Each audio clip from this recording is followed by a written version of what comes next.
Make that big boss less special. It ain't no game, but they saying welcome to the second level.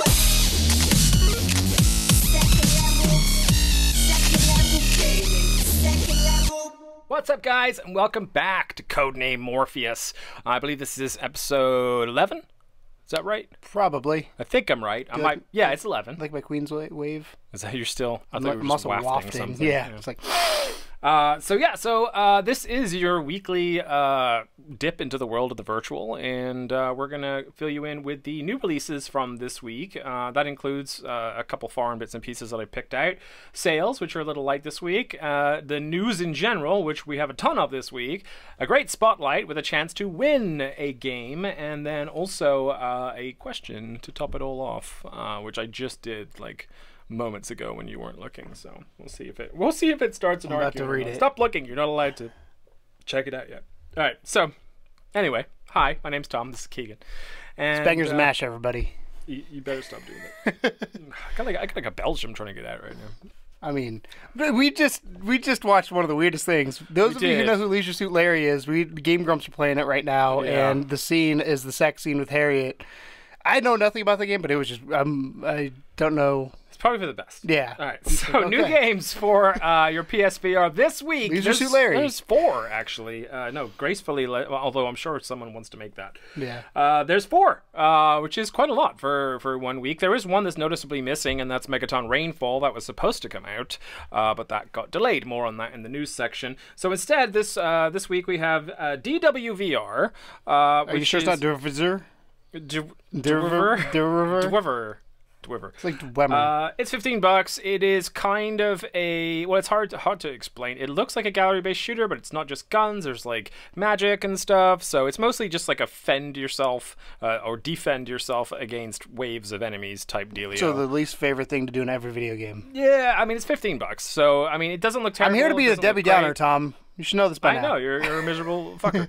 But yeah, it doesn't look terrible, doesn't look great. I mean, I haven't played it, so I always feel bad judging a game that I haven't played. But from the trailer, I was just like, yeah, it's all right. Like, it looks like it would be good library filler. And if you like gallery shooters, then you'll probably enjoy it. I had just finished playing Super Hot when I watched the trailer for it, and I was just like, Super Hot is so good. Pretty let down. Super Hot is so. Dude, I mean, Super Hot's probably one of the top. It's in top 5. It's my first time I played it, and I almost sat on my dog because I was like on the floor doing matrixy dodges and stuff. Anyway, were you standing or sitting when you were playing? Standing, but then when I start like ducking the bullets, then I ended up sat on the sofa. Good. Making sure you were standing because you cannot sit. It was in the path of ducking. I got a Neo award. I got a Matrix award for ducking. There you go. You dodged a bullet. So that is followed up by a game that I am actually interested in, and I do intend on picking up, and that is a game called Light Tracer. This one looks really interesting. I watched the trailer. Not a fan of the music that they used because I was like, I liked it. It's weird Japanese music. Yeah, that's not my taste, but the game reminds me of a lot of Wayward Sky, which was kind of like my surprise at launch. I had a lot of fun with that game. I'm hoping I'll have fun with this game. It all comes down to anything like this. It's a puzzle. It's a game puzzle platform. I was gonna say I don't know. It's that's the best way to describe it. And it comes down to how good the puzzles are and whether they repeat and how diverse. From and the how hard trailer, they are. looked alright. Like they basically you use the move controllers in the game and you're guiding an on-screen cute little anime girl. You're tracing with your light. Yeah, and you trace. You hold down a button and you kind of like you tell her where to move by you pointing at something on the landscape, and she follows your direct path. So if you're like wiggling it, then she will like dodge things. If you just point over there, she'll run over there. But yeah, it looks cool, man. I thought it looked really interesting, and it does have a sort of a nice aesthetic to it. It's also not that expensive. It's still $15, so that's one that I will be picking up. I have a different game that I picked up for next week's Spotlight, but this is definitely getting added to the list. Yes, it's you know how I said last week there's not games that have gotten me excited for VR? This one has me intrigued. I'm not quite excited level, but I'm intrigued. Yeah, gotcha. And price is right, so that's a game show. That is a game show. Following on from that, we have the much anticipated DreamWorks Voltron VR Chronicles, which is guess how much? $15. It's the theme this week. Because it tells me right here. Yeah. So yeah, this is the one that got announced barely like within the month, and it's apparently already on our plates. I'm interested to see what this is. I couldn't tell if it was a VR video game, if it's a VR I think it's a game, but I think it's a mixture. I think it's like a lot of experience mixed with some gameplay. Because the problem I have with it is I'm not a Voltron fan, so it's like I don't have it. Yeah, versus like when you're not a Star Trek fan. Versus like with Spider-Man. with that. Yeah, but I feel like this is gonna be more story driven than Star Trek. Star Trek is more gameplay driven. Fair enough. I like the gameplay loop. Yeah, I mean, because I still know nothing about Star Trek. There's that series, isn't there, like Netflix Voltron or whatever that everyone seems to love. I never grew up with Voltron. I mean, it was around, but it was never a thing that I watched.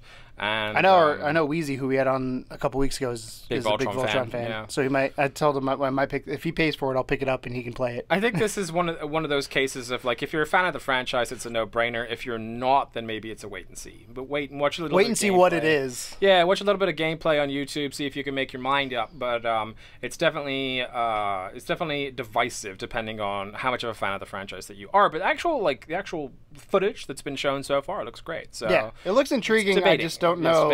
I just don't know because it's gonna be the gameplay that gets me, and I don't know what it is.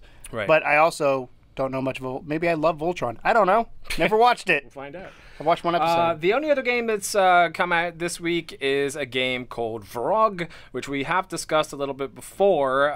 It's been on like the UK store for a while and some of the other stores out there in the world, but it finally hit the US at a measly $5, so it does break the $15 per game thing that we had going this week.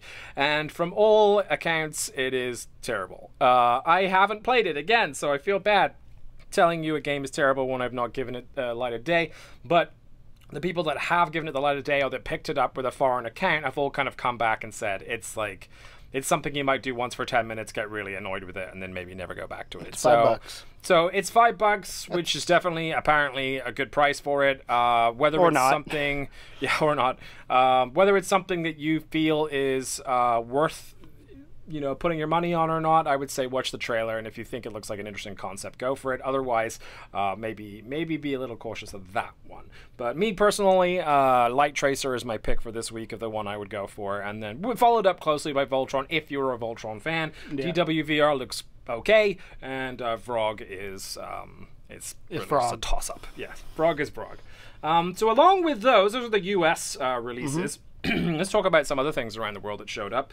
So the first of which is actually not from around the world, but this is something I wanted to bring up with you. It's kind of a Japanese game, or has Japanese stylings, and that is 100-Foot Robot Golf. Now, we know that that's your most hated VR game so far.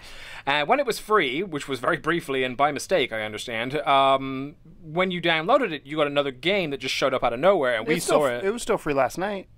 Not this morning, it wasn't, when I checked. Well, it's probably updated on the store. Because store updates on Tuesdays. Why I checked it when the rest of the store is updated, so it might be free, it might not. Just it's a toss up at this point. It was showing $20 for me this morning when I did this, but yeah. So basically, they've got a bundle now for 100-Foot Robot Golf, which gives you a whole separate game, and that whole separate game is called Kaiju Driving Range. I think it's a DLC for the game. It actually shows up as a different game when yes. It's part and parcel of the same idea, but it's not really DLC because it's a whole like separate icon that you have to click on to get into it, so it's not a part of the main game.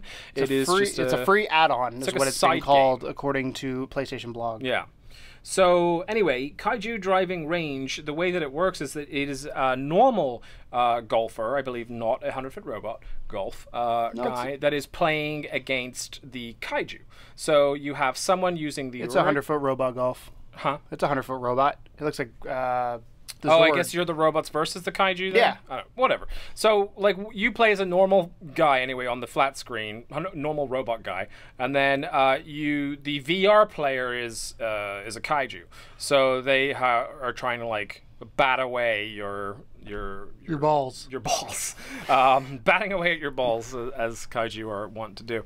And you're just kind of fighting them. So it's kind of like a side sub-game situation, which actually doesn't look terrible. Like, I can imagine if we played this, like one of us was the playing it in regular and the other one is like a big monster, that it would be semi-enjoyable. Yeah, well, that's one of the things. I mean, you know my thoughts on this game in general. That I'm like, you just dislike it. I dislike this game to the point of telling people not to buy it, even when it's free. I think it's dumb because it looks cool. Plays like absolute garbage. I'm hoping this potentially would be better. Because you said that the non-VR version of the game was a little better than the VR version. Yes, but it still was not great. Right. This is cool. I love that it shares the social screen, because one of the things with VR that I think needs to be more and more done is including people in the room with you. And I could see like, not that your wife would play with you, but it was one of those things where like, she could be not in VR or in VR, and you play that way, and it's a way to make VR less isolated, because I feel like a lot of times VR is you're in that world, which is cool because you want those, but at the same time, gaming is a social platform to begin with. More of a party thing that you could do.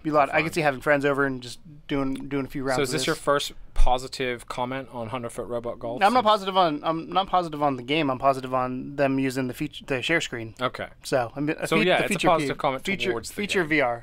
Okay. You know what did it right? What's that? That one game that we recorded, Keep Talking Nobody Explodes. That's how you use the share screen right. That was great. But no, I mean, the complaint I had, and if this is all it is, I'm watching a GIF just on repeat here. I see that. If this is what it is, and there's no movement, it's probably better. Because two things. One, you're not the robot, so you're not inside the robot, which was my big complaint because I couldn't see. And the movement in 100-foot robot golf is weird. I don't know how to explain it. It just feels wrong to a certain extent, with just like how it doesn't feel natural. And then the driving for each golfer is different, and you got to learn them, which is kind of cool. But at the same time, it's like, well, I got to learn 7 different things, and some of them are harder than others. It feels unbalanced. Gotcha. So it looks like it's just like you hit the ball at the thing, and if the person deflects it, fine. If they don't, it hurts them. Yeah. So this may be better than that, but I still stand behind that 100-foot robot golf is not worth $20, even if you get this for free, because I think that game is a piece of trash. Fair. Strong words. Yeah. All right, so moving to the rest of the world, of course. If nothing else, I am consistent with my opinions on this. This is true. You may remember that we talked about, I believe it was TGS, where they had mentioned about the Japan Studio VR Music Festival game, which was essentially a bunch of games that were made by Japan Studios. Those are the company that made things like Gravity Rush. And it's basically like an orchestra with some sort of gameplay mixed in that you can watch while they're playing the songs. And it's just kind of a lot like the virtual orchestra experience, but specifically for Japan Studio games. This is free. However, you do have to have a Japanese PS Plus account to get it. Is it one of those ones you have to keep the PS Plus account? I would imagine so, but I don't know. So it would be a case of you basically would buy like a 3-month pass or something through Play Asia, or a month, whatever. And then you would download it, play it, and if you're a channel like us, you would record it really fast, assuming it's recordable, and then you'd be done with it, because unless you want to keep up that PS Plus subscription, which you're welcome to do. But yeah, so it is a case of kind of really having to go out of your way to experience that one.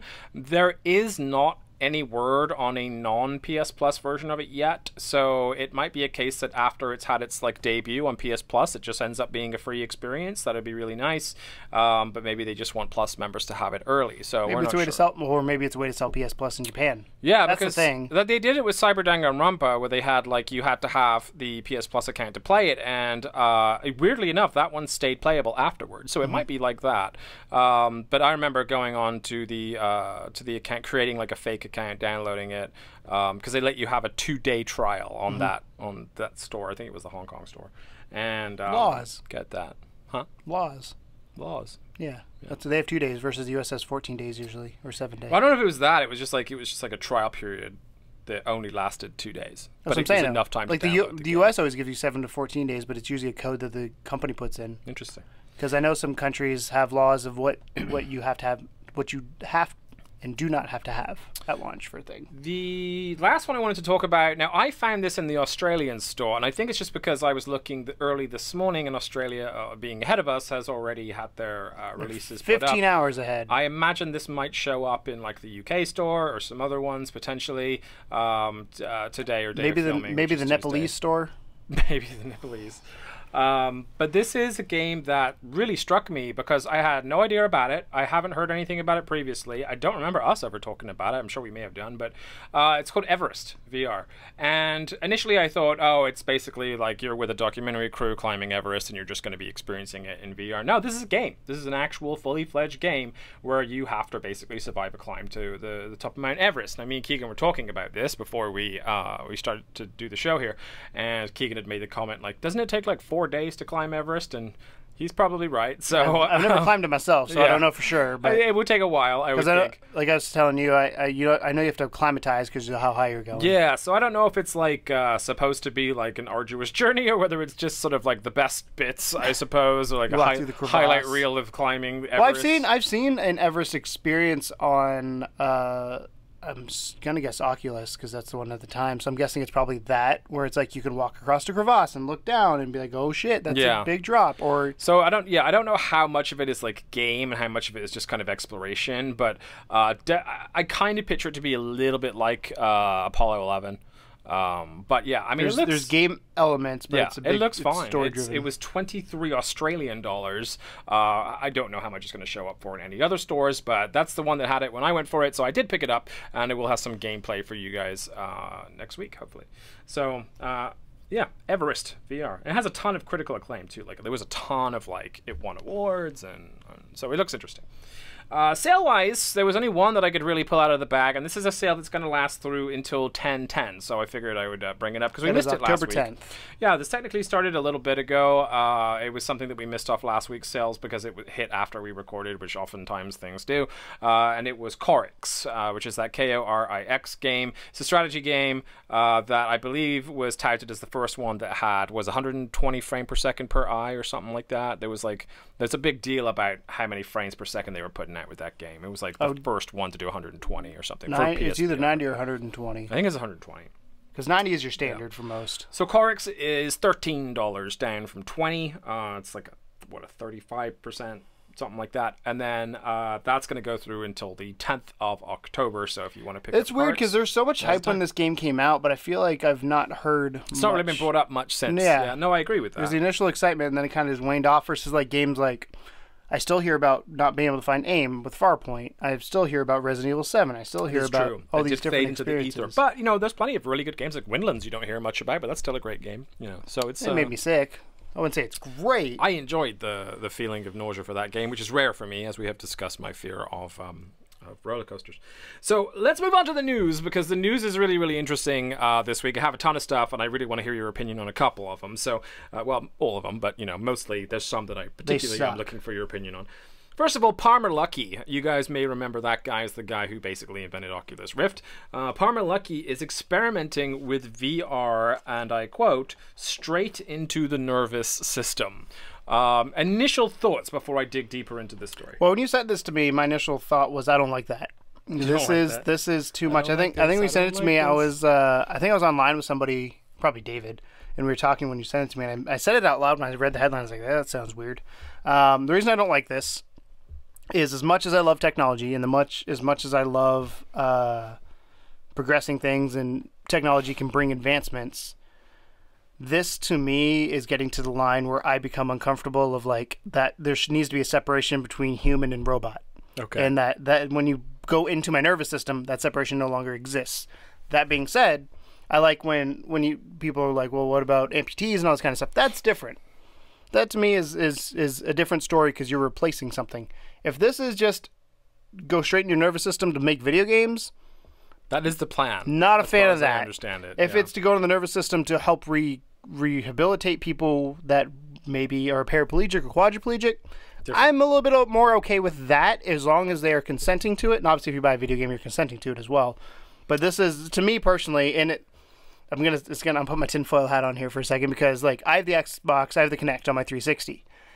I do not have that thing plugged in unless I'm playing, not because I'm scared Microsoft is listening to me all the time, but I know the possibility of somebody getting into something like that it's there. So it's more of me keeping that unplugged. I'm not the guy that puts a thing over my webcam, any of that. So but you don't want something in that you can't take out. Correct. I like being in control of my technology and when I can and cannot use it. What if it was a case of, like, and we're going to dig a little deep on this, so what if it was a case of, like, implants that were accessible from the outside, you just had them on there, and it would only connect when you physically connect? I don't, again, the separation between human and robot, I think, should exist somewhere. Right. So the fact that you're going, because the other thing is, the anti-robot league. Well, what happens, so here's an example. Say they put these implants in. Yeah. Say you pick up this game. What's preventing them, other than them saying we're going to use it just for this purpose, for using it just for that purpose? At that point, you can then control people. That's where I have the issue. Yeah. Because you're no longer in control of yourself. Yeah. So that's kind of where I think that's the line that most people are worried about drawing. But here's it's such an interesting debate, isn't it? Because it's like a balance between, if you're aware of the anime Sword Art Online, that's basically the principle behind that, is that they just kind of they have their headsets connect directly to their nervous system. They lie down in bed, and then they sort of jack into this RPG world in VR. But they're just lay on their bed at home, and their character is there. And then of course the premise of that is that the guy that lets them in there doesn't let them log out. So they are just like comatose, basically, which is a giant fear as well. But let's talk more about it. So I'll give you the spiel. Oculus co-founder Palmer Luckey discussed his experiments with brain-computer interfaces at an adult VR event. Luckey departed Oculus and Facebook earlier this year, several months after an article in the Daily Beast ignited a firestorm of public opinion during the run-up to one of the most divisive elections in American history. Since then, he's become more vocal on his Twitter account, voicing frustration with fake news, while also exploring a startup that, as Nick Wingfield at the NY Times reported, would construct a virtual border wall. During this time, he suggested he's also exploring implantation of experimental hardware. And here's a tweet from Luckey. Finding doctors who are willing to implant experimental hardware is really, really hard. His latest comments are, "This is one of the things I'm experimenting with, is virtual reality implants that are able to do stimulation into the nervous system to provide a sense of touch and to allow you to move around in virtual reality without actually moving. But if you do that, I think that still we will wear HMDs because the optic nerve, the link from the eye to the brain, is so much information, so high bandwidth that I just don't think implants are a better way to do it than very good HMDs," which I'm assuming is like head-mounted display. There you go. But yeah, so basically he's saying that we would still need masks, essentially, but that's something that he is trying to bring to fruition. He's actually talking to doctors about it. Again, it's the whole not being control. It's the example I'll use here, and because my obsession with World War II and kind of what's come out of World War II is the only reason the U.S. got to the moon is because Nazi Germany built the no, was the W2? That wasn't it. That's a tax form.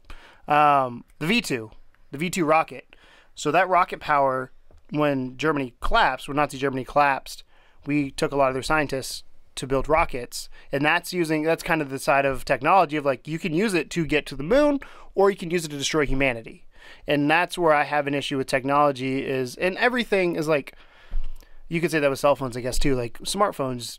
You could remotely blow them up, I guess. I don't know. People can find a way to use it incorrectly. Technology has a lot of easy ways to fuck everything up. But I have the line of, with my phone, I can physically get rid of it. I can do away with it. I don't have to have it on me. Versus if it's an implant, that is permanently inside my body, assuming they can't take them back out, and that is something that, again, it's what's preventing it from then a wireless technology coming out and then controlling it. You know what scares me is it's the experience. It's like that experience, though, would be so next level. Like it would be almost like taking heroin or something. Just like, being able to actually jack into a world where everything you touch, see, and feel, that experience would be so next level. I don't know of anyone that would risk themselves to make it happen, and I agree with you. Actually, I am firmly against this. I think it's an awful idea, mostly for many of the same reasons as you. Again, I think with any piece of technology, there's always something good come out of it. But the question is, does the potential good outweigh the? I mean, look at now with warheads. We have nuclear bombs that can wipe literally continents off the face of the planet, and that is terrifying. Yep. So keep that in mind. There's technology, but we also have airplanes because of rockets and all this, like jet engines came around. But there's applications for it that make sense, but by and large for video games, probably not a great idea. Well, I think from a medical standpoint, as long as it's like for this, if it's a medical procedure that you get done for, like I said, if somebody's quadriplegic and they are doing consent form and it is done by a small number of doctors. If it's a widespread thing, then you run into the issue of shady doctors. I mean, you're always going to have the issue of potentially shady people, but if it's I have a feel if it's a smaller specialist thing, it's a different ball game than if it's every doctor in the country can do it. So. I think you're right. I think it's a terrible idea, but it's being entertained. So there you go. And I've always said everything, as I've said, anything has the right to be made. That means there will be consequences for it, and that also means that it's up to the consumer to determine those consequences and whether it's worth it or not. Something like this, I don't think it's worth it. Something like gloves in VR is cool, even though at that point they can still get biometric data from you and all this kind of stuff, but that I'm cooler with than them putting something physically into me. I also think this is something that we are nowhere near close enough to even begin. Like the way that VR is right now, and when you said with the virtual wall, all I could think of is a shock collar for a dog. Yeah. Like that was my first thought was that then you're treating humans like animals, which is a whole different debate there. Lots of politically charged rhetoric in that statement. So, we'll move on. So, that being said, there is some great news about Resident Evil 7 for Resident Evil 7 It's not using neuroscience. Yes, it's not using neuroscience. It is still scary. But yes, Resident Evil 7 has had a DLC that's been due for a little bit of time now. And that DLC just released a new gameplay trailer, and it is looking a lot more action-packed than the traditional game. The gameplay is from the DLC called Not a Hero, which was delayed. But it was the one that was supposed to be spring this year, and clearly we're sort of moving into fall. It is supposed to come out before the end of the year, but here's what's it's actually the 12th of December that it's going to be out. The footage sees Chris exploring the game's mines, which we only briefly visited as Ethan in the original. This time, though, Chris is overwhelmed with monsters to fight. Fortunately, he looks like he has the firepower to stave them off. We see grenades, pistols, rifles, all used to good effect here. Chris even has a new UI compared to Ethan's minimalistic approach, which we'll be excited to see working in VR. So you are a lot more of a soldier. That's what I was saying in this game. The question I have with this is how Resident Evil is it going to feel? I mean, I think it'll feel probably more Resident Evil than the traditional Resident Evil 7 game did, because that was a whole entire departure from the series. This is basically like, okay, we figured out how to make Resident Evil 7 in VR. It's really fucking good. Now how do we make it a traditional Resident Evil in VR? I also think is this DLC, is this a free DLC or is it is. It's 100% free. I was going to say, because the other thing I could think there is because it's been a hit, how do you... I don't want to say milk it because that's the wrong word, but how do you get more money coming in from it? Glad that you asked. So, Not a Hero is releasing on the 12th of December, and PlayStation 4 owners will be able to play it on the PlayStation VR 100% free. And then there's going to be a gold edition of the game on the same day with another new campaign called The End of Zoe, which will also be available in VR, as well as all the previously released DLC. So, Not a Hero. So it's like Game of the Year edition, essentially. 1 and 2. Yes. So that's how they milk more out of it, is by making which I'm fine with. I'm fine with Game of the Year editions, because if you didn't play it when it came out, that's the best way. There's times where I'll wait for a game and pick it up with all the DLC, because it's like, why would I not? Really big fan of Game of the Year editions. Also, this is a small piece of news, but the full trailer now for that Japanese Music Festival VR experience is available. If you are watching us on YouTube, you'll be able to see it behind us on the screen right now. If you are listening on audio, then don't worry. Just go to the description box, and there is a direct link in there to the YouTube video that you can watch for yourself. I have no idea what the screen is here. Yeah, you're in the vicinity. So it looks pretty interesting, and this is the one that we talked about earlier as being a sort of a PS Plus freebie for the Japanese audience. But I just thought I'd point it out because, the last time we talked about this, we had zero information on it, and now not only is it out, but there's also an actual trailer for it, so you can see what you're getting yourself into. I Expect You to Die is getting its relaxing new level, and I use the term relaxing lightly, out pretty soon here. What is the date there? October 24th? That is the date. Yeah, cool. Sorry, I was opening up the page and I wanted to make sure I was right. Yeah. So here's the spiel from the team there. Agent, you've been hard at work saving the world and you really deserve a vacation, so we're going to give you one. On October 24th, you'll be able to download a new update to I Expect You to Die entitled First Class. New and existing players will travel in a first-class train cabin on an all-expensive paid vacation across India. What do I mean by all expenses paid? The level is free, of course. Sit back, relax, and, well, try not to die. So that's the little blurb that they gave it, which is great. I think, again, we talk about how nice it is to see more and more DLC coming to VR titles, and there's 2 right there. As much as I am like, there's not, I'm not excited about VR. This is one of those games that I will, the complete opposite of 100-Foot Robot Golf. This is one you need to have in your library. Like, this to me is a game that if you do not have this in your library, I don't say you're doing VR wrong, but you're missing something really cool in VR. The controls are a bit wonky. I had issues with some of the controls. I think that was more my setup than I have wonky move situations. But the premise itself is amazing, and I absolutely love it. David picked it up because of us playing it, and he's like, I loved it. So it's one of those things where it's just like, this is a game you have to own in your library, and the fact that they're continually adding to it for free support is great for consumers, and it's also good for the developers, because then developers will be like, hey, see that thing we released however many months ago? It's like 6 or 8 months ago. We're still supporting it, and it's doing really well, and let's go on. And this is the same company, I think last week, they were the ones that said they hit 1 million. Was that? Yeah. That was them. 1 million. Yeah, I was like, I think it was them. Couldn't remember. So I really, this is a game I enjoyed, and I think you guys should pick up if you don't have it already. I'm not always negative. Unfamiliar with it. It is basically an escape room game in VR. It's an escape room that feels like James Bond. Spy based. Yeah. So. I really love the. Yeah. I mean, we talk about getting immersed in VR, and I remember when we played it for the channel, like.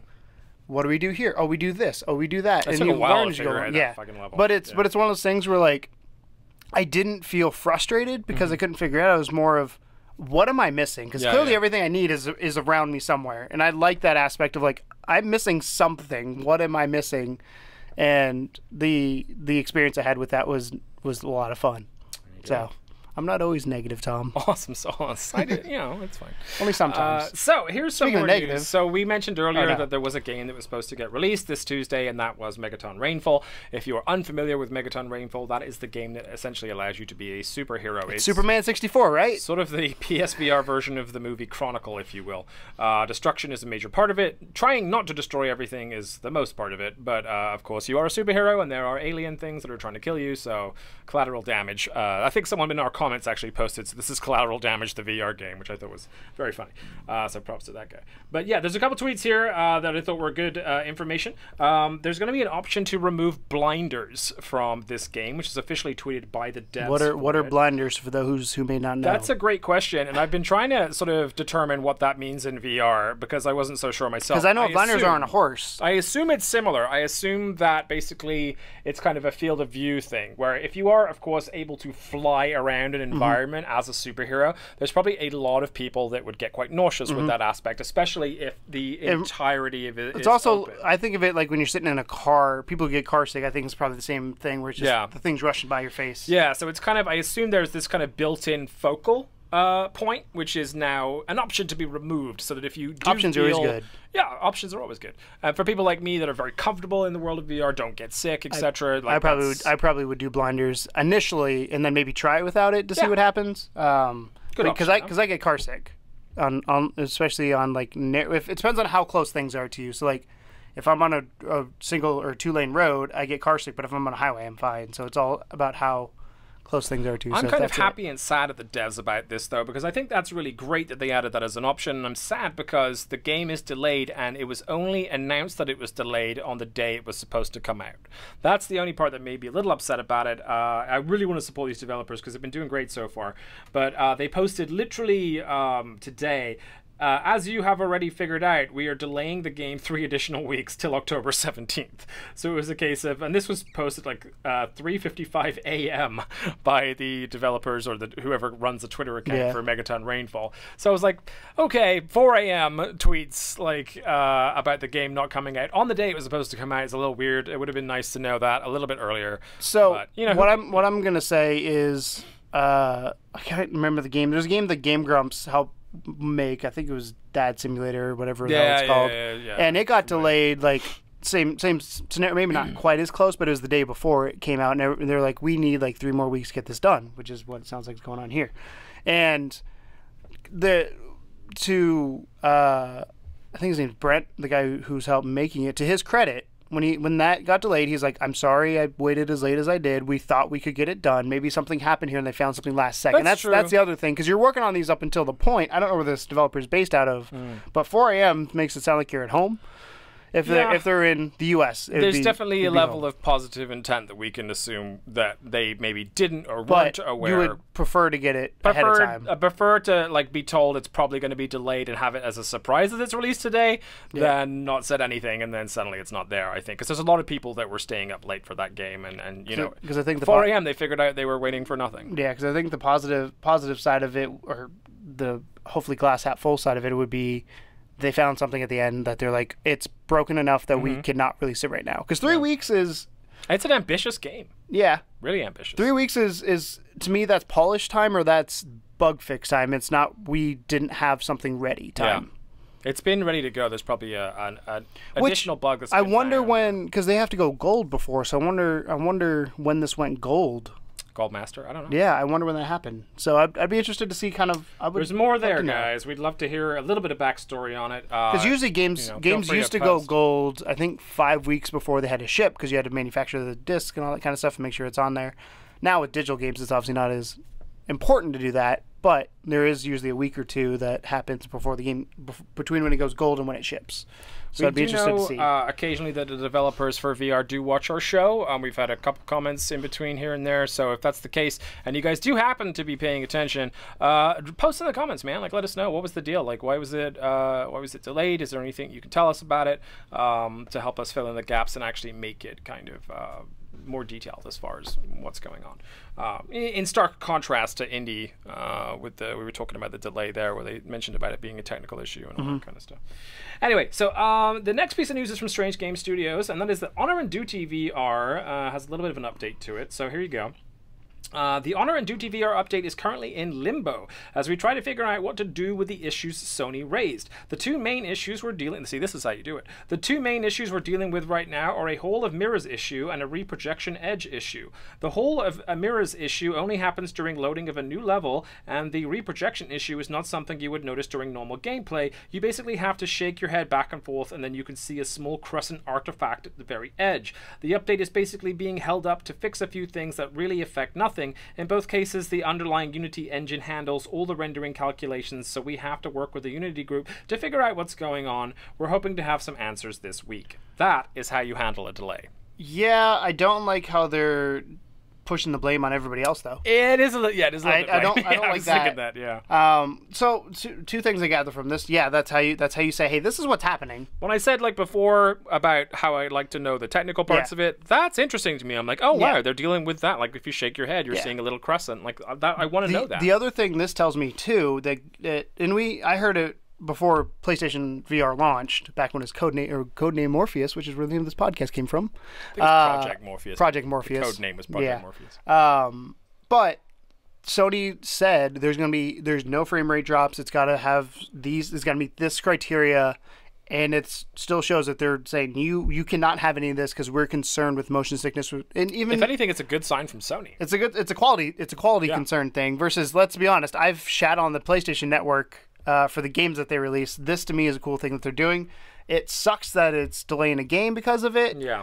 And from what the developer is saying, so there's two ways I could take this. One, this is developer. Like I said, it sounds like they're blaming. I'm pretty sure they're probably upset that they couldn't release it. I see. I can. But see the other side of it too is Sony saying, hey, we need to make sure that this is up to the quality to make sure that you don't have any issues. So it's one of those things where it's like I see both sides of the coin. I tend to lean more towards the Sony side of make sure there's nothing going to cause any sort of issue, because who knows, when you put it out in the wild and maybe, I don't know how big this game's going to be, maybe you sell 10,000 units, causes a seizure or something like that. You're going to have going to have somebody who's going to have potentially something happen, and then it becomes a bigger issue than just testing it in the labs. I think it's fair. So I think it's a double-edged sword, isn't it? I really like the actual explanation, but I do think it's a little shitty to be like, these are very normal. Like, it's kind of it's you basically have to shake your. The phrasing. You basically have to shake your head back and forth, and you can see a small moon crescent artifact at the very edge. To me, that sounds like they're just like, whatever. You've got to do this specific thing, and it's like we're gonna. But yeah, good on Sony for delaying it for those reasons, but also good on the developers for at least explaining the reasoning, which is my favorite part of that. So then next up, we have a game called The Gallery. The Gallery has been an existing title for HTC Vive for a little while now. So The Gallery Episode 2, Heart of the Emberstone, is one of the most anticipated upcoming VR adventure titles. The first game was called The Call of the Starseed, which is quite a grandiose name, and it was a launch for Vive back in April of last year. It's a striking sense of presence and adventure in VR with a heavy dose of Goonies and labyrinth-esque inspiration, and it did win a game for Best VR Narrative Game. Now, so this game is the second in the series, which obviously means that there is a first and there will be more. And since it's story-based, and then we're assuming that that we're going to follow that too. So the information that they said was The Gallery Episode 2, Heart of the Emberstone, is releasing very soon for both HTC Vive and Oculus Rift. PSVR editions of both episodes are expected to be coming soon as well. Keep an eye on the Steam page to stay up to date. So, so they're releasing not only the second game, but the first game too. And this is a game that did really well. That would make sense. That's exciting. Very, very exciting. And then Raw Data gets a release date, and that is going to be October 10th. So let's see here. After intense early access development and testing, today Los Angeles-based virtual reality developer Survios? It's really hard to pronounce. Survios? Maybe it's Survios. And yeah, maybe. Announced the final release dates for their critically acclaimed flagship game Raw Data. The title will officially exit early access on October 5th, when the complete game will launch on HTC Vive and Oculus Rift. Raw Data will then debut on PlayStation VR in North America on October 10th and in Europe on October 11th. Developers say the most exciting part of Raw Data leaving early access is that our players will finally experience the complete story from its classic beginning excuse me, to its heart-pounding conclusion, says James Iliff, Survios co-founder and CCO. Throughout the early access updates, we've been steadily drawing our players deeper into the complex relationship between their Syndicate heroes and Eden Corp's nameless sinister threat. Now, with Raw Data's fully fleshed out narrative, they'll know who or what they've been fighting and what they're fighting for. So, have you seen much on Raw Data? No. I know that you sent me something about it, but I'm not sure if you actually read up on it. I just see VR and I go, hey, Tom. Okay. So it's action combat gameplay. There's pretty good controls, enemies. It's sci-fi. It looks cool, man. There's going to be some footage up for you behind, obviously, if you are watching the video. Otherwise, I do recommend that you check the link in the description if you're on our podcast, and you'll get to read a little bit more about Raw Data there, direct from their website. This next one, can we talk about how to not name a game in VR? Do you want to tell them what it is? Hurl VR gets planned PSVR release date. Hurl VR. H-U-R-L. Yeah, let's. So surprisingly, Hurl VR is not about throwing up in VR, which it's about getting drunk. Would be great. But no, it's essentially a weird take on I kind of see it as skee ball meets. I was gonna say it's throwing something. Yeah, that's what I'm guessing. That is where the hurl comes from, but it's skee ball meets sort of Portal. Mm-hmm. So the idea is you're in a VR station. It's kind of like a game, kind of like Spark or whatever. And what you're doing is you're throwing this ball and it's bouncing off of platforms and you have to get it into like a hole of some kind. But you're in this weird space place and the platforms are kind of just floating in the ether. So they just like, here's a puzzle, boom, boom, boom. But it's like physics based. So like you're actually throwing the ball, which is touch and go in VR at the best of times. It's also scary. I'm terrible. Okay, as you know, I may or may not have punched a microphone in a recording. Several times. So they do that, and then they bring in some other puzzle elements, things like portals, where you throw it through this one, and it shows up in this one. And so it's a puzzle-based physics game, I suppose, is the easiest way to describe it. But it looks really interesting, as you can tell from the footage. And of course, podcast guys, check that link in the description to get a better understanding of what is not throwing up in VR, but could have been. Cool Painter gets a Christmas release date.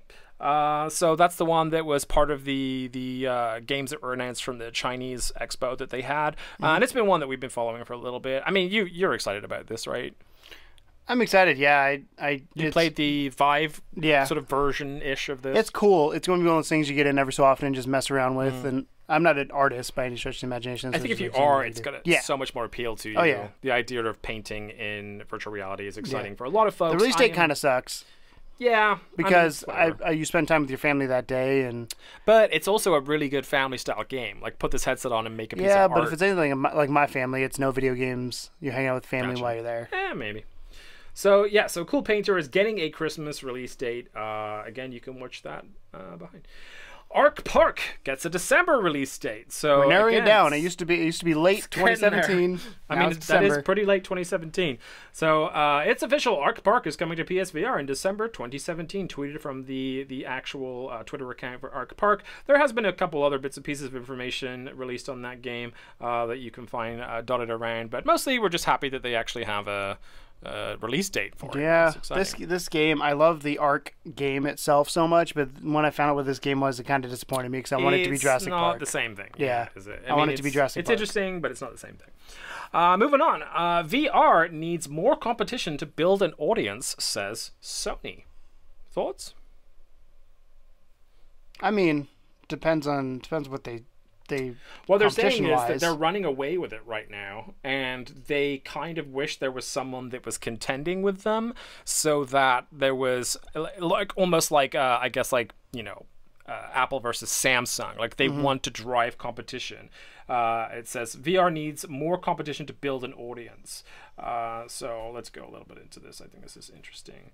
I'm not entirely comfortable being the market leader in VR by such a margin that seems to be happening right now. Andrew House, chief executive of Sony Interactive Entertainment Inc., said in an interview, with such a brand new category, you want a variety of platforms all doing well to create that rising tide and create the audience. So I thought that was kind of neat that he said that. It was, most people would just be like, yeah, we're crushing the competition, we're the best. But he's actually come out there and said, I want all ships to rise in the tide. And I want to, right now, HTC Vive is in trouble. We know that. Oculus is in trouble. Oculus isn't really doing anything. Facebook's not doing anything with it.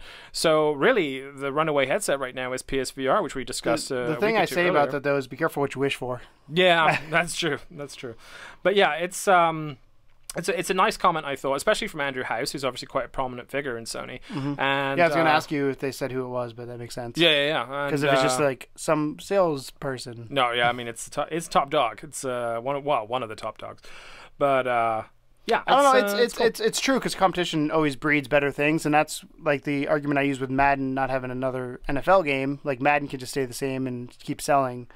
And what I would challenge them to Sony in this is to not rest on your laurels and keep innovating and make it better. Because the big reason, and we talked about this a couple weeks ago, the big reason I think there's not more competition in VR space is the barrier to entry cost for R&D. Absolutely, is so high, and for the headsets. Yeah.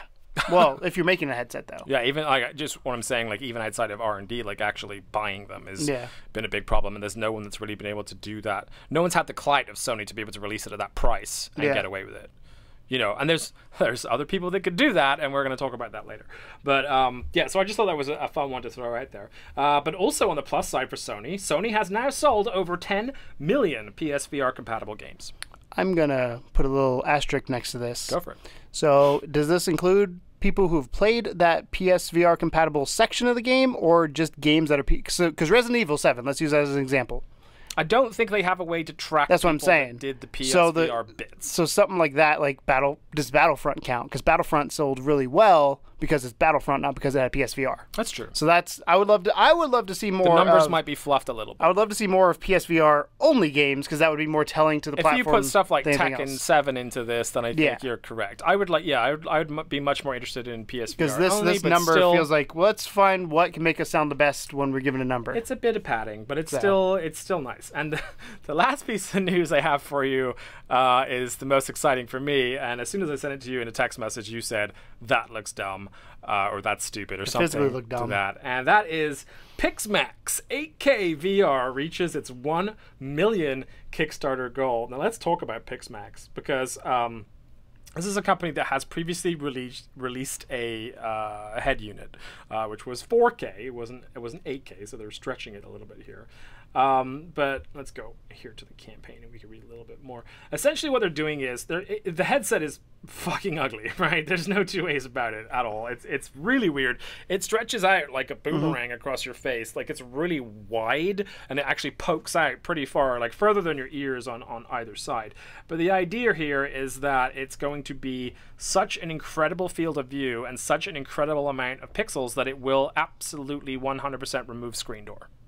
Which is cool if that is the case. This is the headset that is being used and partnered with people like Disney who have those VR experiences where you're in like a chair and you're getting flown around and stuff. Like this is the headset they use because it's got that power and it's got I was going to say, what do you need for the consumer to run it? That's a great question. That's what it's going to come down to is do you need 5 graphics cards to run it? Somewhat of a monster, I would think. And that's where the price is going to come in. I mean, to that extent, but not all of it. To me, like this is... The fact that it's 8K is kind of the marketing point to it. Like, look at us, we can do 8K. 8K doesn't mean shit if you don't have things that people can buy that can run it and that there's software that takes advantage of it. I mean, it's the argument right now of PS4 Pro and Xbox One X versus PS4 and Xbox One S is, are the games that much better on there? Some of them are, yes, but not all games. And it's like...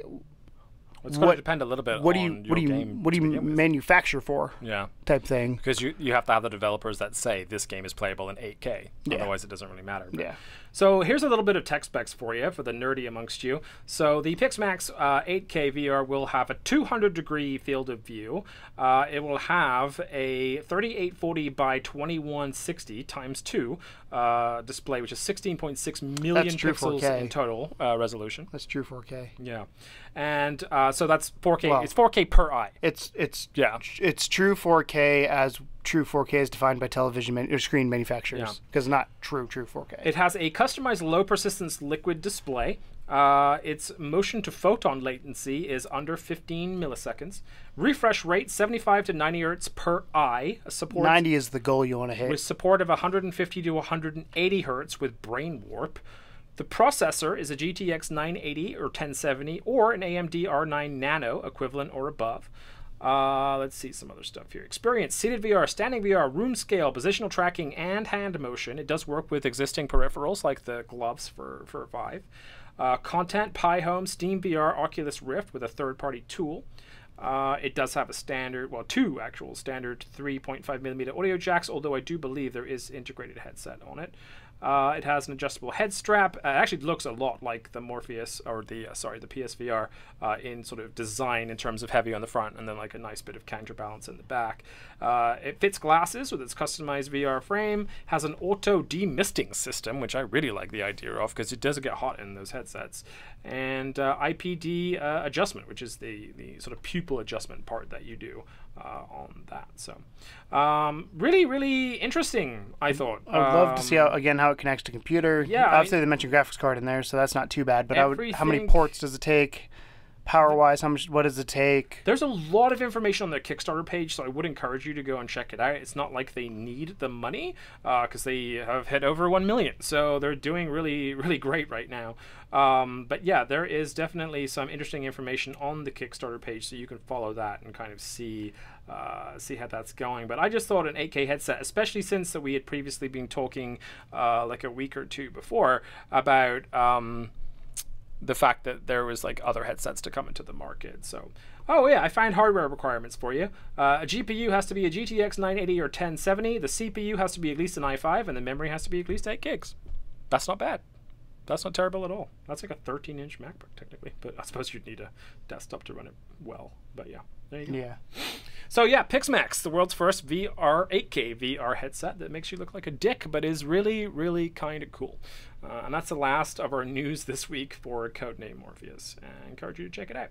So we have a fun spotlight coming up for a game that I've spent an awful lot of time with. So I want you to pepper me with questions about what you have. Because have you spent any time with this yet? No. Okay.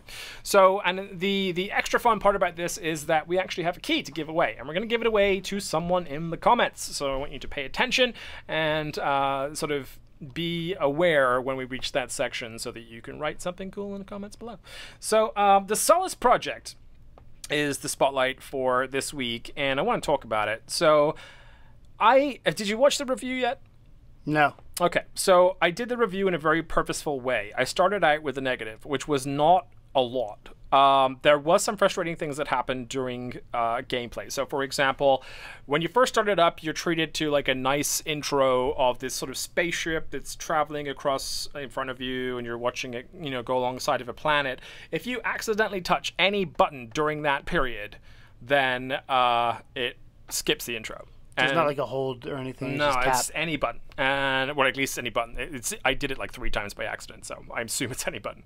But yeah, it skips the whole thing, and then it puts you on this loading screen, and the loading screens are kind of atrocious. Like they're not. They do take a long time. It's not like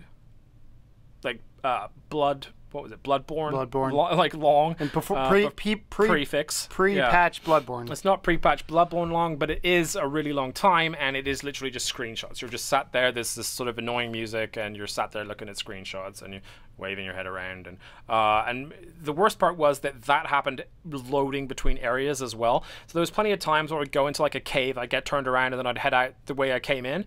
And then I have to wait for 2 minutes for this fucking thing. And then I have to turn back around, go back in, and then wait 2 minutes. Which is Bloodborne taught us, though, is a fixable thing. It is a fixable thing. So, it's a small thing, but it's a thing that it's annoying. Kind of annoyed me off the bat. And I was like, when I was with Just Cause, I used to have to wait like 3 to 5 minutes for Just Cause, and I turned the game off because I was like, this is too long. XCOM 2 has the worst fucking load times I've ever seen. It's worse than Bloodborne, I think. That really upset me. But so anyway, the other part about it that I wasn't so sure about was the controls. And I will say I wasn't, because I have since come to enjoy them. But this is a game that can be played in teleportation, but it can also be played in sort of full motion, but not really. So it is move controlled, but all the buttons to move are on the move controllers, which means that to go forward, the top button on the right move controller is just forward. If you twist your head left or right, then you sort of lean in that direction. So it is possible to do big sort of chunks of just kind of moving forward and occasionally moving your head one way or the other. The top button on the left move controller is to jump. So kind of a nice combo. When you say top left, I'm guessing the top big right? center one. Oh, okay. Yeah. I forget. I don't know what the official name for that button is, so I just say middle. And then you have incremental turning as well, which is the X and O buttons on the left side. So you can, like, if you do want to sort of take a big jump 30 or 40 degrees or whatever to left or right, if you get a little bit off track, you can do that quite simply. But it does get a little disorientating if you have to do it a lot.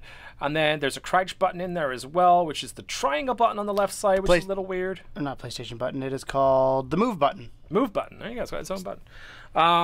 And then everything else pretty much is controlled on the right-hand side in terms of like picking things up and throwing things and all that kind of crap, and crafting and all that kind of stuff. So yeah, you got the move buttons to actually jump and walk, and then incremental turning and head turning combined. So it's not terrible. It does take a little bit of time to get used to. It took me probably 45 minutes to actually feel like, okay, I can comfortably navigate this environment. What is the and those who are listening and may not know, what is the premise of the Solus Project? So the Solus Project is basically, and I couldn't give you all of the tiny bits of detail information because it's like you land on planet Glee on 65,000. Yeah, but like, what's the overall? What do you? The overall thing is that you're some dude, I assume a human dude, that's in a spaceship that gets shot from a planet. Your spaceship blows up and ejects a emergency pod where you land on said planet, and then you have to figure out how to get home. It's like Farpoint. Very simple. Yeah, Farpoint, but without no spiders. Yeah. Cool. There is good with that. some things, but no spiders. There is... I mean, there's got to be something. As far as I played, no weapons. So it is all survival-based. And when I say survival, I mean quite heavily. So we're talking about stranded deep levels of survival here, where you have to balance your body temperature, your food, your water, like all that stuff is super important. And, of course, you have general health as well. Like, if you jump from too high a thing, then you're going to fall down, you're going to bat yourself in the head. Is it open... So it's completely open. I'm thinking of Farpoint. Is it you're wandering a planet, or are you inside a cave? You said you went in and out of caves. Is it? So, yeah. Because Farpoint's open, but it's linear. This is a lot more actually open. So basically there is different settings. And like I said, you kind of go between loading screens when you know you're there, but the setting that you're in at any given time is completely open. You can go any path. There's you can go in between things. You can find hidden caves. There's lots of secrets. So you might be wandering around and see or catch a glimpse of a cave and you're like, oh, I've never been in there before. And then you can just go in and you might get a stat buff or something. Like you can get these kind of artifacts that give you like plus 15% underwater time or whatever the fuck it is. And so yeah, it does encourage exploration to the point where a lot of the times, you were talking the other day, or maybe it was for this session, I don't remember. No, it was for Maze. You were saying that once you're done with something, then like you don't really know what to do next. Like they tell you what to do, but all they say is explore. So it's just like, it's kind of nice because you go, you're done with whatever like mini mission it is you have to do, and then it would just say explore, and you're like, okay. Well, that's like go wandering around. There's a strike in Destiny that literally the instructions say, keep pressing forward, and I was like, cool, I can move forward. Got it, guys. It's so here's where the review got interesting, and also where I fell in love with the game, because I do really, really recommend this game, which is why we're giving a key away for it. So that stuff aside, loading screens and weird intros and dodgy controls aside, it is such an interesting game that sucks you in unexpected ways. I was surprised when I saw it was a 2-hour gameplay you did. Because normally you do like it's half an hour to an hour. Yeah, it's a long game. And normally I don't do that long a gameplay, but I was enjoying it so much, and I was progressing. Now, I had to cheat a little bit to get past some parts, but again, it was kind of interesting. So let me explain the moment I fell in love with it. So when you are just sort of learning the crafting system and you come out of your cave, you walk outside and you hear a noise and it sounds like something's falling from the sky, and you're just like, so you start looking around, and then you see this giant spaceship capsule thing just go and land in the distance. All right, I'm gonna go over there and see what happens. So you go over, there's a bunch of cool stuff in there, including this spinny disc thing, which is like a portal gun, where you shoot a disc, and where that disc lands, you can directly teleport to that disc. So that's how they handle teleportation. Well, they do have actual teleportation, I think, but that's definitely a part of it, and it's a heavy option, but it's usually how you get through gaps that are hard to get through and stuff. They do bring it in several times for the puzzle elements, but yes, that is kind of how they handle teleportation. But here's the thing: you pick up your gun, and then you're walking back towards this entrance that you found a little earlier to use it to get into this cave, and then it starts raining.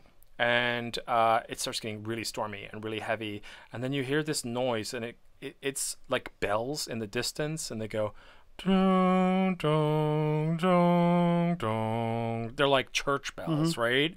So you hear the wind whipping up, and you're like, what the fuck is happening right now? Turn out to see there is a gigantic tornado making its way towards you from the sea, and it's moving fast. So you're like, okay, like, time to run. So you turn, the music is like fucking terrible, the bells are ringing, and you're just like making a run for this cave, and then like you finally like shoot inside the cave, teleport inside, you turn around, and you can see it like bashing against the the cave entrance. And it was at that point that I was like, holy shit, like I wasn't expecting that. And there's so many of those moments where there is like weather changes that you have to sleep off, or you might go to sleep and then it starts a storm in the middle of your sleep. I saw a meteor shower where actual meteors were flying down from the sky and blowing shit up, and I was like having to hide from the shower. There was just so many of these kind of environmental moments. You discover some life forms of some description later, I won't spoil it, and lots of clues to sort of this civilization that's been on this planet. They're kind of like an elongated head version of an alien. But yeah, that you sort of get clues, and then there's some biological things during your trip. But the puzzles are solid. A lot of them involve the portal gun, but not all of them. There's lots of exploration, a ton of exploration, and a lot of it relies on light, because everything is dark, and unless you're outside, and even half of that it's nighttime. But when you're in your caves and stuff, you're mostly reliant on this torch, just illuminates everything, and you can easily walk off a cliff in a cave, and there's sort of many sort of when you die, where does it respawn you? Last save point. So are they pretty fair with save points? Yeah, there's a few tucked in there. Okay. I'd say you probably wouldn't go 15 minutes without finding. You didn't feel like you lost a bunch of progress if you did something dumb? No, I don't think so. Okay. Unlike we were talking earlier with Super Hot, I feel like Super Hot save points need to be a little bit more frequent. Yeah. Because it felt like I'd go back 3 or 4 levels and yeah, I've done this 6 times now. Agreed. But no, the save points are quite generous. But more so, I didn't necessarily super get into the story, because the story is it is there. There's moments and times when you'll have your antenna go up on your little PDA system, and then you'll hear a satellite voice, and you're talking or communicating with this lady on a ship somewhere.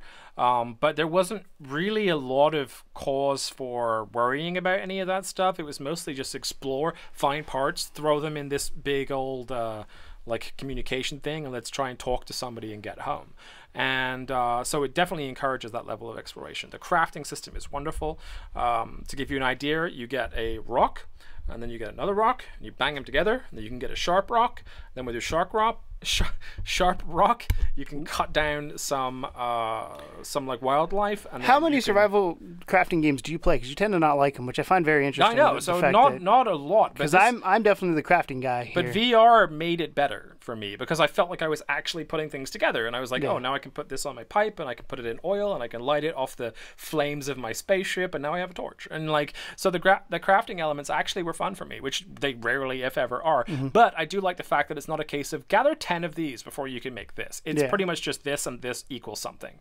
It's 1 and 1. It's hardly ever. I'm sure it may get more complicated down the road. It might. I played it I only put 2 hours of gameplay, but I think I must have played it for at least 4 hours, maybe even more, because I replayed sections as well. I did occasionally get stuck. I remember one part distinctly where I managed to find a key, and then the second time I played through, I couldn't figure out how to get into this key section, and I figured that the game had glitched or something, because I thought I was supposed to be able to smash down the wall, which is how I remember doing it the first time with a big hammer that I made. So instead, of course, being me and wanting a shortcut, I managed to somehow get a teleport disc on the roof. So I go up to the roof, and then I'm trying to kick it down the side corner of this room, and just it kind of barely falls inside, and then I zoomed out to that, and then I grab this key, and then I'm like, oh fuck, how do I get out? It was so lucky for me even to get up there, so I get a lucky shot up, and it's all in the gameplay footage that I shot. So I just completely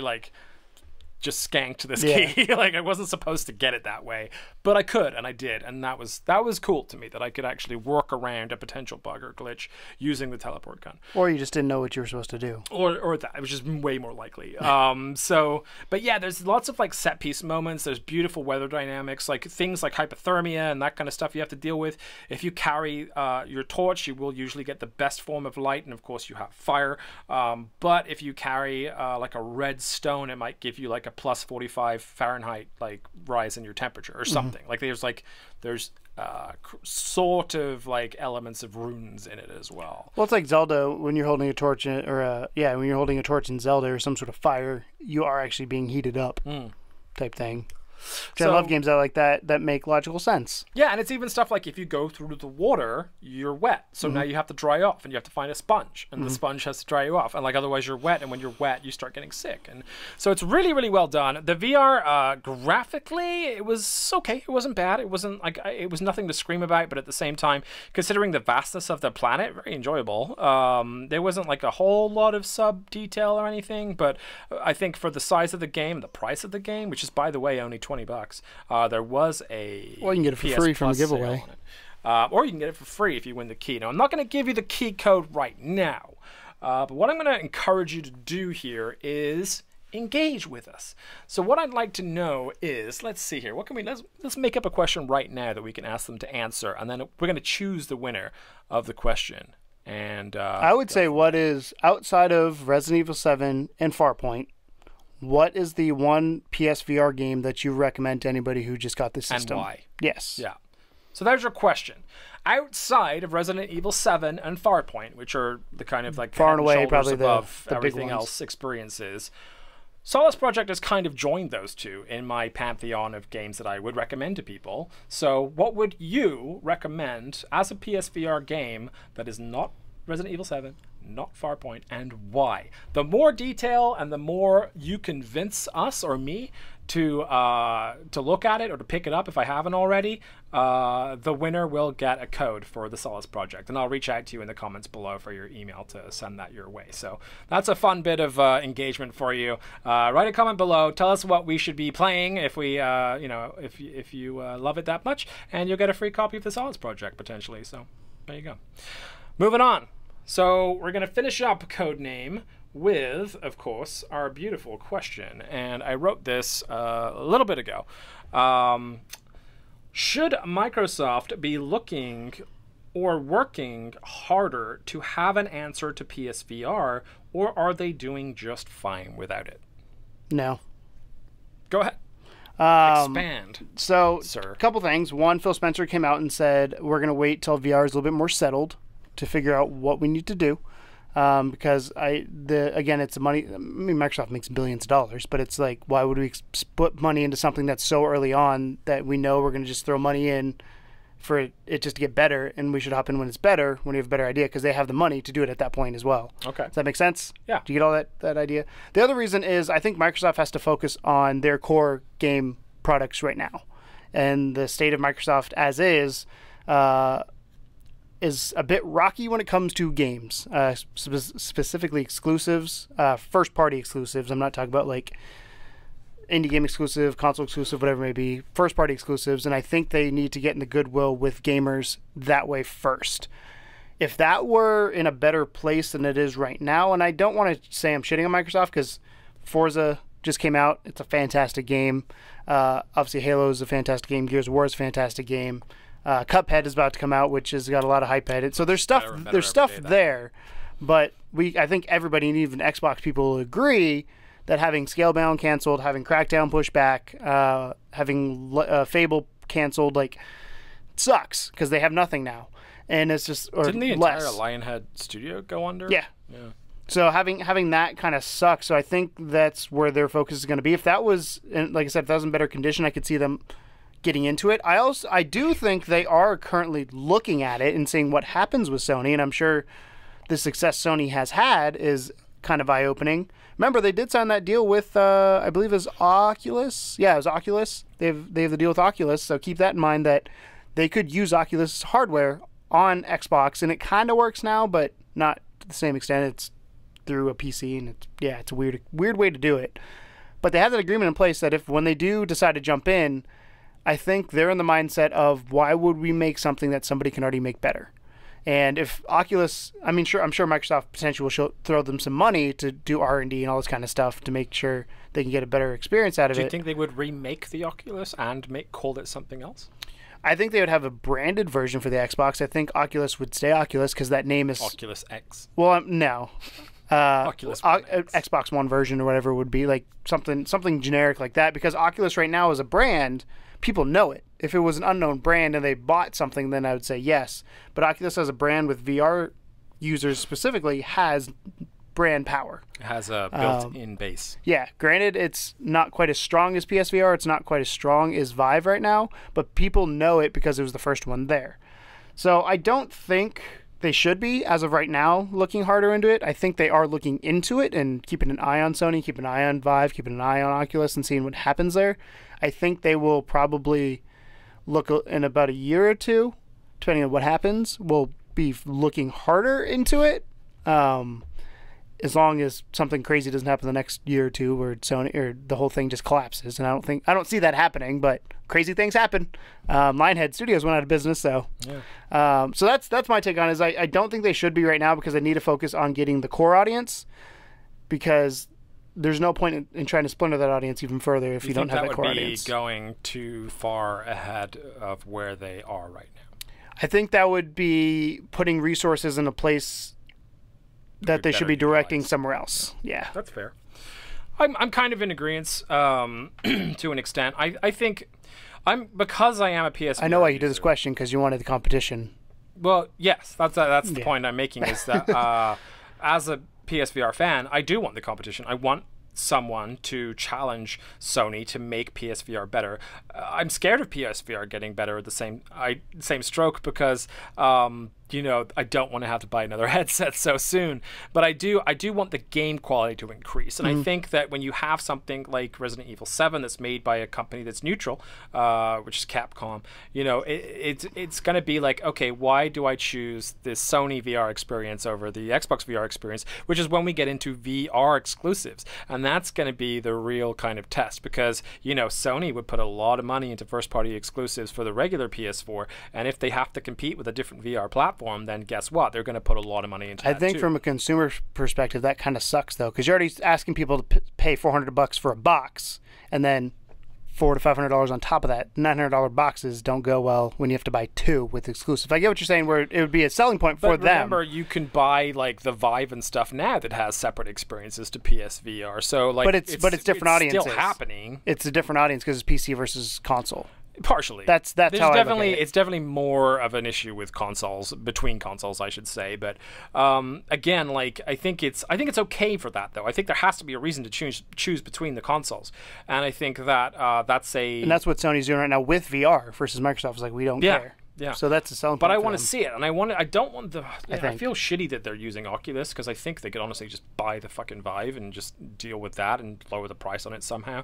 Look at a better way to make it. But I just don't think it's a priority. When you go to a Microsoft store right now, they have the Vive running on Alien. It's weird considering they're supposed to have the Oculus, right? Well, I wonder if the Oculus agreement is only with Xbox. Maybe because it's running on a PC when you go to the Microsoft store. Alienware. Yep. Yeah. But which is Dell, I think. Yeah, so I don't know. It's a tough one. I want to see it. I want to see competition. I think it makes everyone better. I don't want to see necessarily competition in the hardware. I want to see competition in the software. I want to see. So you want competition games. just for the sake of competition? No, I want competition to grow better games, because I think that when you look at the start and the launch period of any console, over the time that console is being released, the developers are figuring out how best to utilize the resources that console has to offer. And oftentimes they discover things along the journey by looking at the competition. Oh, look how so-and-so managed to pull that off. Maybe we can do that over here. So it's kind of like Andrew, what's-his-face said. It's like, a rising tide raises all ships. It's kind of a case of, well, they discover this and they discover this, and ultimately all consumers benefit. But it might be that some of the select experiences that you want to do, are you're going to have an Xbox and whatever. And we'll never hear the numbers, but I'd love to hear. Sony announces numbers of units shipped. I don't know if they ever announced numbers of units sold, but shipped and sold are two different numbers. But I'd love to know the economics behind VR right now and kind of where it's at, because that's the big. Well, the last we saw it was like 1.8, wasn't it? Yeah, that's units shipped though, but that's not sales. So I don't know. I mean, the question is Sony selling the VR headset for a loss, or are they selling it for a profit? I don't know. That's where it comes in. Because I think at this point it has to be on the profit side, right? We've sold enough of the fucking things. I don't know. That's the thing. Like where the economics at? Because that, for me, Microsoft's a giant corporation. They do things based on bottom line. What's going to make them money? And if Sony has not made money on it, I don't think it makes sense, like I said, for Microsoft to jump in at this point until VR is viable enough and large enough to make sense. Like, I get your point that you want them to help grow it. They don't have an obligation to grow it just because they're in the gaming space. Agreed. So that's why I think. What about HoloLens then? HoloLens is different. It's AR. Uh-huh. I think AR is a different ballgame, but I don't think HoloLens will ever go true consumer anytime soon. You don't? No. I think. Aren't they pitching it that way though, with all the Minecraft demos and everything? They're just showing. So HoloLens is not for sale. I know. It's a prototype. They've never said they will be able to sell it. They're still working on it though, as a sellable unit. Otherwise, why would it exist, right? To show off what you can do. No, they want to sell it. Like they're putting it on stage to say this is a thing we're working on. It's prototype right now, but it's gonna be available at some point to the general public. It has to be. I don't think so. I think they did it for a splash, a wow moment to kind of show you what you could do. HoloLens in its form factor it is right now, I don't think is. I think AR will be coming, and I think there will be something to that.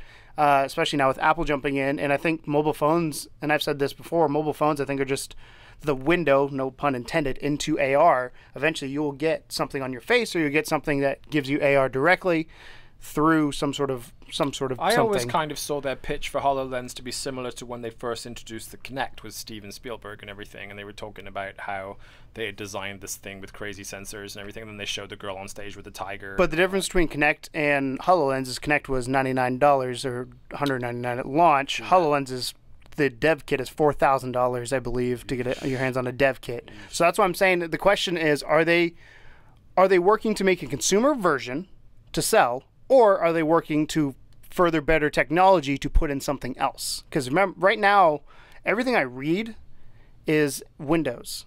Like, Xbox is built on Windows. Microsoft is selling games both on Xbox One and Windows. There's a lot of integration with Xbox and yeah, Windows. so the question will be, will HoloLens end up trying to go... Because Microsoft has more users on Windows, obviously, than Xbox, because there's way more computers out there and there's way more PCs out there than anything else.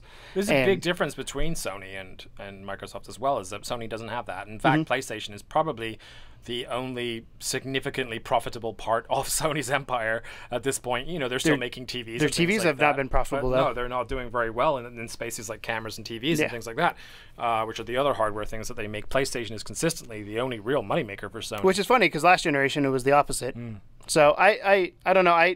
I see HoloLens as them experimenting with new technology to see what they can do with it. I don't think HoloLens is a consumer product and ever will be a consumer product. I think they will use what they learn from that. And again, it's one of those things where you see all these tech conventions that show off, like, curved TVs back in the day were so weird. Like, why do I want a curved TV? Or you show off these new technologies that exist to see kind of a litmus test of what people think of it to then integrate it into something. Merging with Oculus.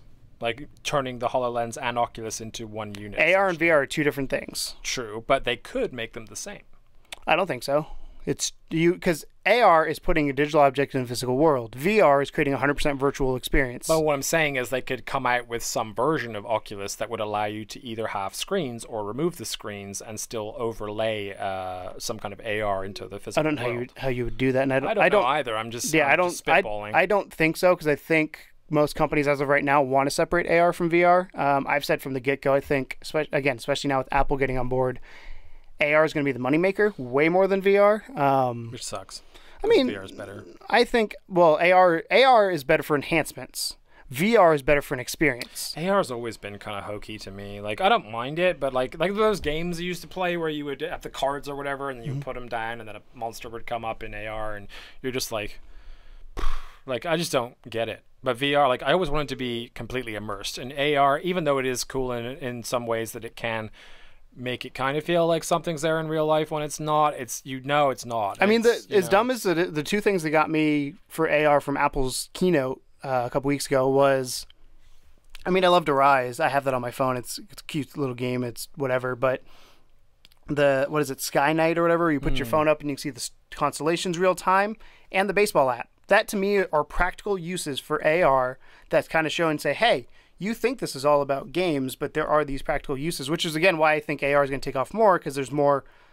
AR the wider audience is in line with something like Google like Glass than like... Yeah, look what happened there. Yeah, that's what I'm saying. That was fun. But the problem with Google Glass is it was recorded versus AR.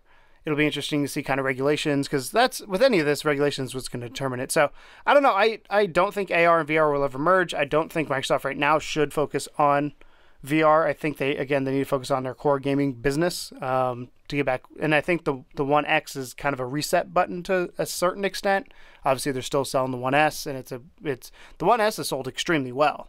And it's not a bad console by any means. And in complete fairness, the Xbox One as a console has sold more units in the first, 5 years than the Xbox 360 sold in its lifetime. So it is doing better than the previous generation. It's just Sony is having a record-setting thing. Also, generationally, I think we're just at a point where video games are more of a part of the zeitgeist than they ever have been. There's a lot more people playing video games now than there was 10 years ago. Do you remember when, before the consoles launched, like, consoles are dead? That was a conversation for a little while. Yeah. It was like, we don't need consoles. We have these phone games. Look what happened there. Yeah. But no, Xbox is doing, in my opinion, Xbox is a healthy business. I think secretly Phil Spencer does want to be number one, because why else would you get into it. But I think they need to focus on some other things before they focus on VR. And I'll give Phil Spencer his due. His comments on the crossplay when they accidentally turned on crossplay for Xbox versus PS4 for Fortnite were good. They were solid. He's a good man. I know you don't like him, but he's a good man, Tom. He's turning that thing around. He always looks like the corporate guy in a t-shirt to me, but I did think those comments were well received. What if here's a crazy, we're going to go to Phil Spencer thing before we end this right here real quick. Yes. Okay. What if Phil Spencer was not a corporate guy in a t-shirt, but he's a t-shirt man that went corporate? I mean, what if eggs were green? I mean, that's because my dad, like I look at my dad. Yeah. My dad is an executive he's been executives for music companies. I look at him in the light of, that's my dad. That's a guy who loves watching football. He hangs out in shorts and a t-shirt on the weekend. Like, he's a laid back dude. When he goes into the business world, when he goes to his business meetings and stuff, it's a different ballgame because he's a really smart man when it comes to business. But in my head, he's still the dude in the t-shirt. Right. And my dad has a passion for music. Phil Spencer, I think, has a passion for games. It reminds me a lot of Iwata. Iwata was a gamer. Phil Spencer is a gamer. Then that's where I think that comes in, is he just happened to be lucky enough to get into the industry that he loves versus bringing in somebody that... Steve Ballmer. Yeah, bringing in somebody who's not a gamer and is a true CEO or VP or whatever it is, because Phil Spencer just got a raise to the executives at Microsoft, which was really cool.